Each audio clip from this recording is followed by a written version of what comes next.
Assalamualaikum warahmatullahi wabarakatuh. Selamat datang di pertemuan 11 mata kuliah dasar pemrograman.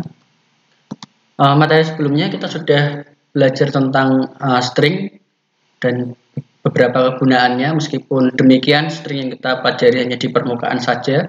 Barangkali nanti ke ranah penyelesaian komputasional yang lebih kompleks, itu mungkin string yang akan kita gunakan itu akan lebih rumit. Nah, namun demikian itu dapat memberikan pengalaman kepada teman-teman itu untuk dapat belajar bagaimana memanipulasi string dan kegunaannya. Kemudian apa yang akan kita capai di pertemuan ke-11 ini yaitu mahasiswa mampu menjelaskan konsep list sebagai koleksi objek atau data, di mana seperti tipe data yang lain, tipe data primitif yang lain, list juga salah satu tipe data primitif di Python.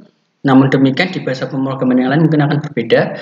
Kemudian mahasiswa mampu menerapkan list pada notasi algoritmik dan bahasa pemrograman Python. Kemudian mahasiswa mampu menggunakan built-in function pada list yang sudah disediakan pada bahasa pemrograman Python. Baik, yang pertama ada list. Jadi list itu apa? List itu berisi deretan informasi yang terurut. Jadi isinya itu lebih dari satu tipe, maksud saya isinya lebih dari satu nilai gitu. Jadi dia berisi deretan nilai gitu yang terurut. Di mana terurut di sini maksudnya bukan nilai yang saling berkesinambungan seperti itu, tetapi dia nanti akan diakses menggunakan indeks gitu. Mirip dengan string yang sebelumnya. Misalnya kita punya string aku, AKU, berarti indeks string ke 0 itu A gitu, indeks string ke 1 itu K, kedua U. Kemudian suatu list itu biasanya disimbolkan dengan kurung kotak ya. Kurung kotak di sini itu bisa dua makna ya, nanti bisa disimbolkan untuk list, juga bisa disimbolkan untuk array. Array akan kita pelajari pertemuan berikutnya. Kemudian suatu list terdiri dari elemen-elemen yang sama ya. Jadi setiap list itu terdiri dari elemen-elemen nilai yang dia memiliki tipe yang sama atau tipe primitif yang sama, homogen. Dan meskipun demikian di Python ketika kita memprogram gitu ya, list juga bisa diisi dengan beberapa tipe atau beberapa nilai dengan tipe data yang berbeda-beda, tetapi itu cara yang tidak umum biasanya. Kemudian suatu elemen list dapat dirubah-rubah nilainya gitu. Jadi list itu adalah mutable ya. Jadi bagaimana merubah nilainya secara langsung nanti kita akan coba. Oke. Pertama yang perlu kita kenal yaitu cara untuk membuat list. Yang pertama adalah dengan membuat list dengan mendeklarasikan atau memberikan assign yaitu list kosong. Jadi di sini kita punya list L, di mana list L itu dia merupakan list kosong, jadi tidak ada elemen atau isinya seperti itu. Kemudian yang bawah ini dia merupakan list yang isinya tidak homogen, artinya isinya itu berupa tipe data yang berbeda-beda, yang dimana di sini ada dua itu adalah integer, A itu adalah string, 4 itu integer, dan bahkan bisa diisi list itu sendiri. Namun cara ini tidak biasa gitu. Jadi kalau orang biasanya membuat list itu dia homogen. Jadi misalnya kalau integer ya integer semua, 2, 10 ya dibatasi menggunakan koma ini. 3, 12. Pengaksesannya juga melalui indeks ya, nanti saya akan jelaskan kemudian. Ini indeks ke 0, ini indeks ke 1, ini indeks ke 2. Panjang listnya ini berapa? Tentu saja ini panjang listnya adalah 2 atau 3. Panjang listnya adalah 3. Ya, 0, 1, 2. Jadi kalau kita ingin tahu panjang listnya, kita bisa gunakan fungsi len. Jadi sama seperti string yang sebelumnya di Python juga kita bisa gunakan len, itu tidak hanya di string tetapi di list. Kemudian kalau kita misalnya akses indeks ke 0 menggunakan cara seperti ini, L kurung kotak 0 gitu, nanti dia akan mengembalikan elemen pertama, nilai elemen pertama dari indeks ke 0 yaitu 2. Nah, kalau seperti ini berarti kalau seandainya kita punya L2 di sini itu adalah 12 ya, jadi mengacunya ke sini gitu misalnya 12, berarti ini 12 dijumlahkan dengan 1, hasilnya adalah 13. Nah, kemudian list ketiga, karena ini contoh yang di sebelah kanan ini sebetulnya mengacu ke list yang ada di sini yang bertipe berbeda-beda ini. Kalau seperti ini kita mengacu ke yang atas ini, jadi L3 itu akan error tentu saja, L4 juga akan error apalagi itu.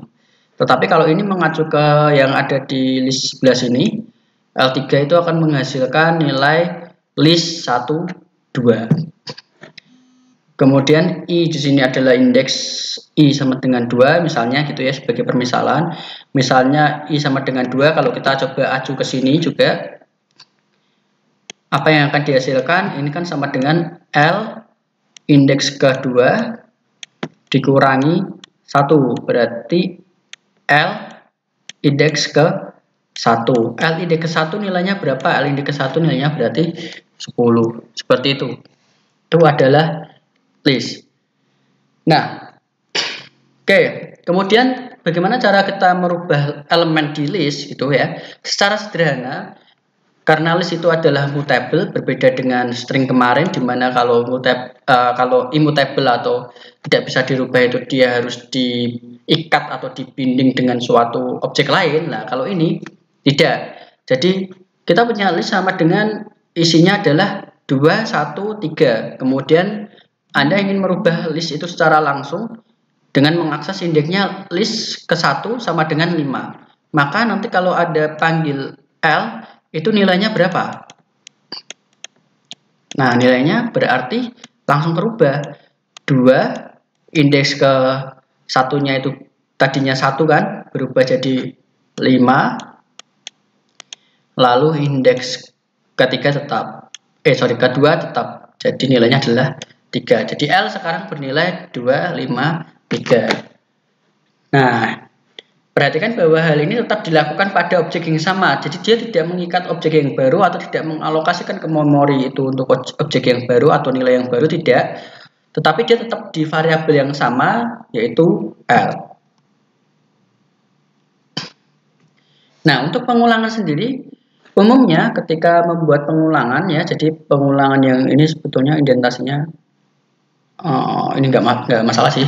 Oke, jadi ini sini untuk menghitung total atau sum ya, penjumlahan gitu dari semua elemen yang ada di list. Kita bisa gunakan cara yang pertama ya, cara yang pertama kita iterasi per elemen. Nah, kita mengakses setiap elemen tadi melalui i-index. Nah, untuk bahasa pemrograman Python kita bisa gunakan yang model secara langsung seperti ini. Jadi I yang ada di sini itu adalah item, bukan indeks. Jadi terminologi yang kita pakai di sebelah kiri ini yang kita gunakan pengulangan untuk range len ke L, berarti di sini ini mengacunya ke indeks. Nah, sedangkan looping yang ada di sebelah kanan itu mengacunya ke elemen atau item. Setiap elemen yang ada di suatu list tersebut. Nah, ini mirip sekali juga dengan string kemarin. Nah, perhatikan bahwa suatu elemen list itu terindeks mulai dari 0 sampai dengan panjangnya list tadi dikurangi 1, ya kan? Tadi sebelumnya kita punya ini, berarti kan ini panjangnya berapa sih? Lennya ini kan berarti 3, ya kan? Nah, tapi indeksnya itu berhenti sampai panjangnya dari list itu, len dari listnya dikurangi 1. Nah, berarti 2 len dari listnya ini adalah 3, panjangnya 3 dikurangi 1. Oke.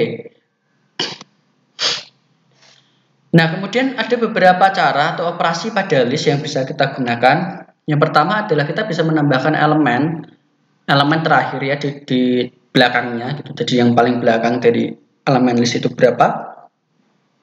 Lalu nanti ditambahkan lagi.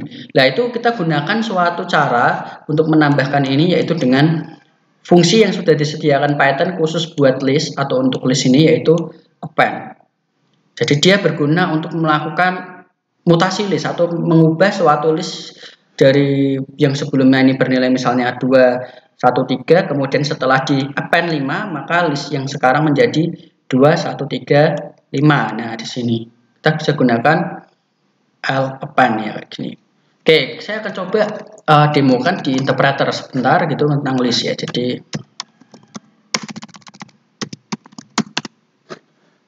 nah ini. Jadi seperti yang tadi ya, kita rekap sebentar. Jadi list yang kita buat itu bisa diisi apa saja tipe data, bahkan bisa diisi list yang lain gitu.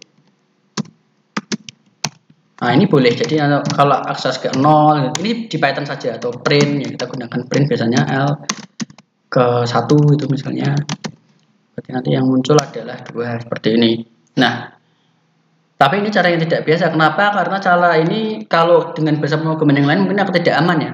Jadi biasanya kalau kita membuat koleksi itu kan tujuannya suatu koleksi tadi itu kan biasanya ya kebanyakan itu adalah menggunakan tipe yang sama. Misalnya koleksi nilai huruf mahasiswa, berarti hanya ada karakter A, B, C, D, E gitu. Atau koleksi nilai mahasiswa berarti hanya dari 0 sampai 12 sampai 100. Kan nggak mungkin kita nuliskannya itu 99 menggunakan string, itu kan nggak mungkin. Tetap dia satu tipe. Biasanya seperti itu. Oke, kita akan mulai saja dari yang integer semua misalnya.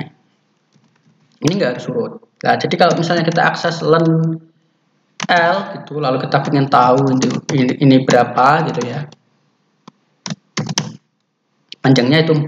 Nah, berarti kalau kita mau mengakses elemen L ke-4 seperti ini, tentu saja ini akan error karena indeksnya itu cuma sampai 3. Jadi kalau mau tahu dia sampai berapa, ini sampai 3. Nah, yang diambil adalah elemen terakhir, nilai terakhir dari list ini yaitu 10. Nah, kan juga bisa gunakan list gini len dari panjang listnya, karena kita nggak tahu ya, ini cara yang tidak hardcode atau kita tidak memasukkan nilai secara langsung. Di sini sama saja.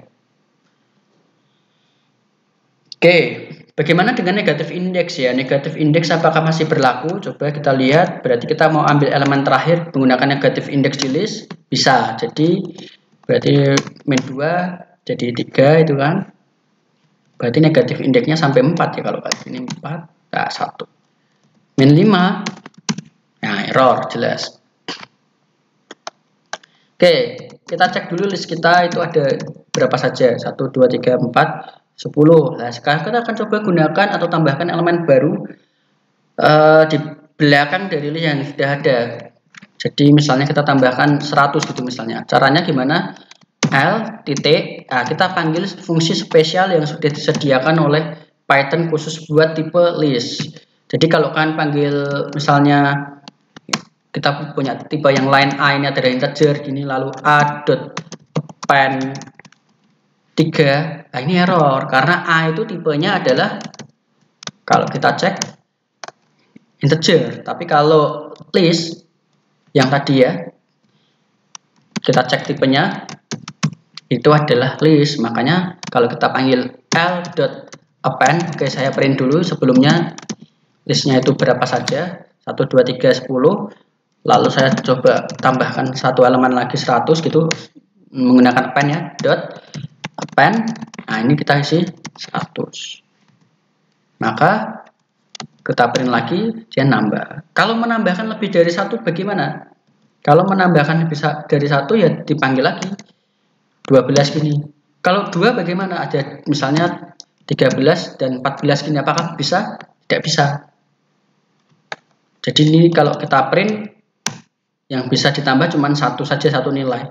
Kemudian kalau misalnya di append tapi diberikan list seperti ini, apakah listnya akan bersatu gitu? Misalnya ini saya tulis saja 21, ini 22, itu apakah dari nanti akan bertambah koma 21, koma 22 seperti itu? Oke, kita coba print L. Nah, ternyata tidak. Yang di append adalah list juga. Jadi list di dalam list. Nah, ini ada simbolnya. Nah, berarti list yang ada yang kita append terakhir itu adalah dia merupakan list yang dia dimasukkan di dalam list di elemen terakhirnya. Seperti itu. Oke. Nah, bagaimana kalau kita ingin menambahkan yang tadi itu kan? 21, 22 ini kita tambahkan. Oke, kita reset dulu listnya misalnya. Kita belum menggunakan fungsi delete untuk mendelete elemen listnya atau pop itu ya, belum. Kita itu masih gunakan manual saja. 1, 2, 3, 112 nah, sampai sini. Nah, kita bisa lakukan yang namanya concatenation atau penggabungannya. Penggabungan list itu bisa kita gunakan operator plus. Jadi yang harus kita lakukan adalah L di sini sama dengan L yang sebelumnya dideklarasikan isinya 1, 2, 3, 4, 5 sampai 12 ini dikoncat ya dengan digabungkan dengan list yang baru yaitu 21, 22 seperti ini. Nah, maka sekarang kita akan dapatkan list yang bentuknya kita inginkan yaitu 1, 2, 3, 10, 112, 21, 22. Bisa juga dikoncat dengan suatu variabel, misalnya 21, 22 ini ditampung atau diassign ke variabel L1, berarti nanti L sama dengan L ditambah L1 itu juga bisa. Atau seperti ini. Nah, ini contohnya, seperti itu. Cara yang lain kita bisa gunakan mirip seperti tadi kita menambahkan, tapi fungsi yang kita gunakan bukan append melainkan extend. Nah, kita juga bisa gunakan cara yang lain dengan memanggil fungsi extend. Oke, baik itu dulu. Nanti kita akan lanjutkan di materi list berikutnya.